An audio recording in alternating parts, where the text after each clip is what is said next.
Okay, so I'm always trying to do new stuff and fresh stuff on my YouTube channel. This is a 360-degree video. The best way to watch this video is on your phone. Ideally, you're putting your phone into a VR headset because you can look around. You are going to walk down this hole as if you were actually here. Point your phone wherever you want. And we're going to be doing these 360 videos on all of the great golf holes that I play this year, or as many as possible. So this is the 7th at Pleasington. This is the signature hole. Okay, and the reason this is the signature hole, I'm just going to bring the camera forward here. The reason this is the signature hole is because there is a huge elevation change, which you will see when we get down to the fairway. Now, it's a par 5, 525 yards, and it's playing into the wind today. So on the drive here, we're trying to catch a shoot, which takes it down to the lower fairway. But into the wind, it's going to be a pretty good hit to do it. So let's see how we get on. We just need a good straight drive, catch the shoot, roll down to the lower fairway, and then it's a pretty straightforward hole from there.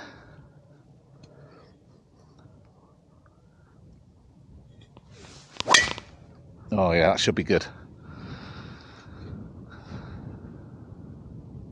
Yeah, that should be good.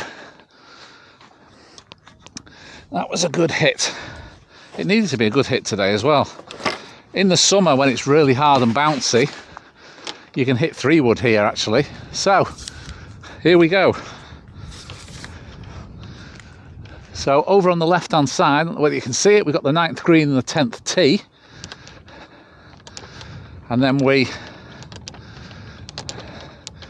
walk down here onto the upper fairway. Now, if you leave your tee shot up on the upper fairway, it really does make it an awkward hole, because you could go for the green in 2, but most of the time you're looking to just position it down onto the lower fairway. But the elevation change is so big that it's a tough one to judge.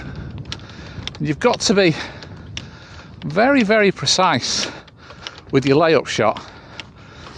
If you ask the members about this hole, you'll find that probably about 50% of them love it and 50% of them absolutely despise it, because although a good tee shot offers up, or should offer up, a good birdie opportunity, certainly for the better players, you're possibly even hoping for an eagle putt. For the higher handicappers that maybe struggle to reach the shoot to go down to the lower fairway, it really does provide a very difficult hole for the reasons I've just outlined with the layup. So you can see the marker post here. I was just right of it, which is where you want it to be. But as we come over this crest, you should start to see the fantastic majesticness of this hole reveal itself. And there you go. There is the lower fairway. So this is where you're trying to get your tee shot. Just literally to get to here, going over here with a little bit of momentum, and then it goes down this chute, which I'm pretty sure my ball did. I can't see my ball yet, but it tends to roll down and to the right. Sometimes if you hit it, yeah, I can see my ball. Sometimes if you hit it too far, too well, it gets hung up in this grass on the left hand side now and misses the chute. And then, as you can see, you've got a very difficult shot then out the rough, trying to gauge it down onto the fairway, which is God knows how many feet below you. I mean, this is, I hope it's coming across on the camera, this is a huge elevation change down here. So it really is all on your tee shot with this hole. If you get your tee shot away like I have today, then it should be reasonably plain sailing to make a par for sure. But if I get my tee shot down here on competition day, I'm definitely disappointed if I don't walk off here with a birdie. But I've done that plenty of times, trust me. So here's my ball. Okay, let's bring this down. So it's a bit tricky to get this position so it doesn't fall over. We'll try our best. Okay, that should be good. Okay, let's give it a laser. My lie's not too bad. You can get a scruffy lie around here because so many balls obviously funnel into the same area. You tend to get a lot of divots. Okay, so 202. So you know it's not a short shot by any stretch of the imagination. In the summer, I have been known sometimes with the right bounce, you get it on the right hand side of the on the left hand side of the shoot, and it goes down about another 60 yards. So you know I have hit as little as sort of 8 iron, 9 iron into this hole in the past, but to be honest, you're just happy to get your tee shot down here. Okay, into the wind. Got my lofted hybrid. I'm going to have to really hit this well, but anything on the front of the green is a good leave. You do not want to go long, so I'm taking that out of play, course management wise. Okay.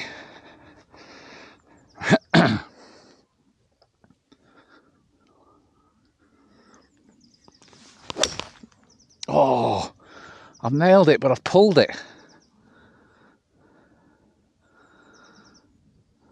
That is going to be tricky. I think you're going to see now where actually, after that shot now, depending on where it's finished, you kind of go completely from thinking, come on, 2-putt birdie, to actually, let's not have a disaster. Okay, so it's a beautifully picturesque golf hole.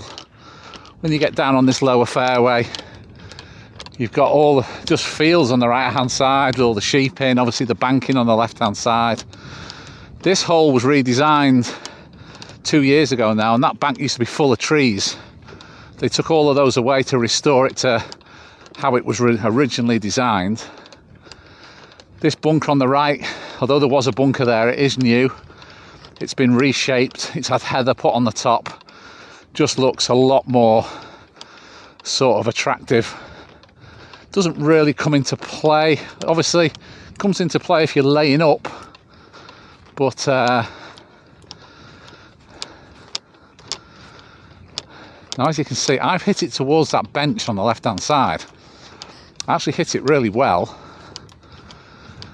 I usually have my little bit of lemonade fade, which I didn't get there, and it's going to leave me with a very, very tricky chip shot because all of the greens at Pleasington are very small.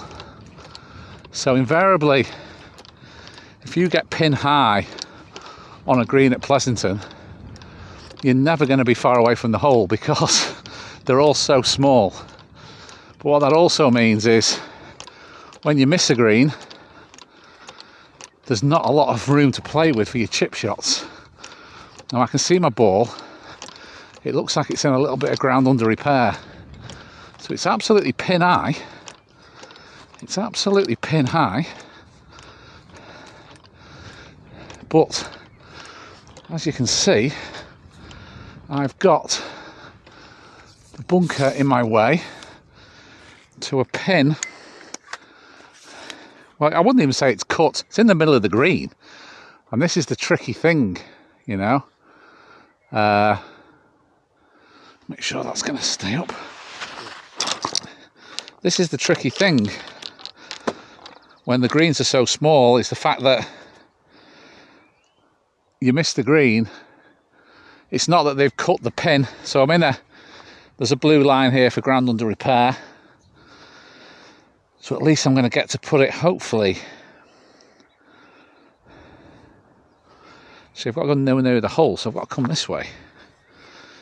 Okay, so. Okay, that's not great, to be fair. That is not great.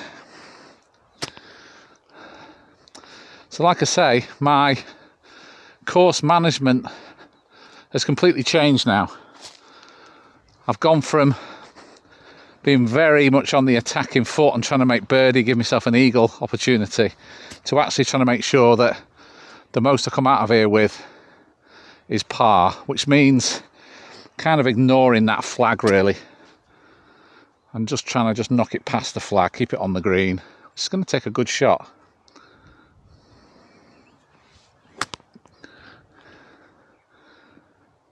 Oh, it nearly bounced in. But yeah, I'll take that. That's a sensible shot. Got to choose your battles with course management. You know, like I always say, if a shot feels too risky, don't take it on. That's how you rack up a big score. And that's how better golfers drop less shots, just through having better course management, really. Okay, so let's just plonk that down there. Get my putter.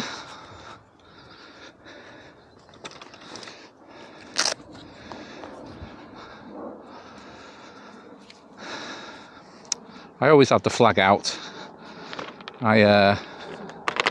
Very old school on that, and also I've read some data to say that there's far more chance of the ball going in with the flag out than with the flag in, so I very rarely keep it in, apart from on really long putts. Okay, this putt isn't going to do a great deal. Just got to make sure I hit it hard enough. Give it a chance for a 4, but not getting too giddy.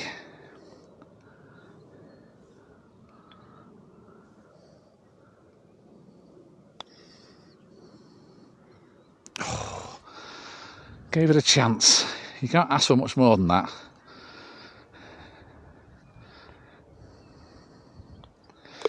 So, par 5. So, I hope you enjoyed that 360 video. Please get in the comments and let me know what you think. I can do more of these. I hope you learned something as well. There was some good stuff in there about good course management and saving yourself shots and thinking better on the golf course. If you are enjoying this 360 video and any of the other videos, please hit that subscribe, hit that notification bell. It really helps the channel, and I've got loads of more great stuff coming later this year as well. Okay, that's the 7th, the Mill at Pleasington. A fantastic golf hole, a fantastic par 5, which offers up great opportunities to pick up some shots. But if you just play the wrong shot at the wrong time, or bad course management, you can rack up a bogey or a double here in a heartbeat. Okay, that's it for this video. I'll see you next time in the next video.